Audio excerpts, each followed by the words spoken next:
రోనక్ కోర్మనాథ్ రాబోయేటువంటి రోజుల్లో ఎండలు విపరీతంగా నడవబోతున్నాయి అన్నటువంటి వార్తని హైలైట్ చేశారు. లేకపోతే సిగ్గు ఈడీ సి రాతల అంటూ తమిళనాడులో ఈడీ విచారణకు ఏపీలో ఇసుక పాలసీకి సంబంధం ఏంటి?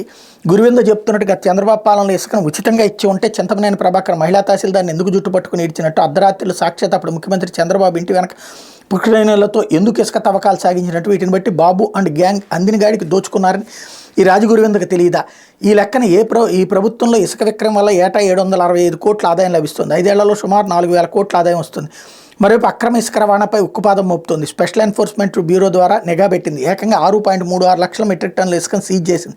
ఇదంతా కళ్ళెదిటి అందరికి కనిపిస్తున్న రామోజీకి పచ్చ మీడియాకి మాత్రం కనిపించదు. తమ చంద్రబాబుని అధికారంలోకి తేవడానికి ఎంతకైనా దిగజారుతామని, అవసరమైతే బట్టలిప్పుకుని దుష్ప్రచారం చేస్తామని అన్నిత్యం చాటుకోవడం వీరికి పరిపాటిగా మారింది. ఎవరు నవ్విపోతే మాకేంటే నిస్సిగ్గుగా రోజు రోతరాతలు రాయడం రామోజీకే చెల్లిందంటూ ఇసుక తవ్వకాలను అక్కడితో పోల్చడం దిగజారుతానమే. రోజు రోజుకి రామోజీకి పెరిగిపోతున్న అక్కసు, ఇసుమంతైనా నిజాయితీ లేకుండా నిందల పారదర్శక ఇసుక విధానంపై ఈడీ దృష్టి సారించాలని కోరడం సిగ్గుచేటు. అసలు ఈడీ విచారణ జరగాల్సింది మార్గదర్శి అక్రమాలపైనే.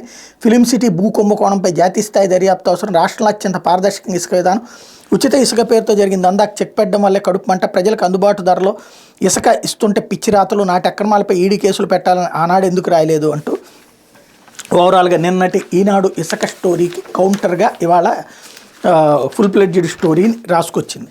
ఇకపోతే ఆంధ్రజ్యోతి వచ్చేటప్పటికి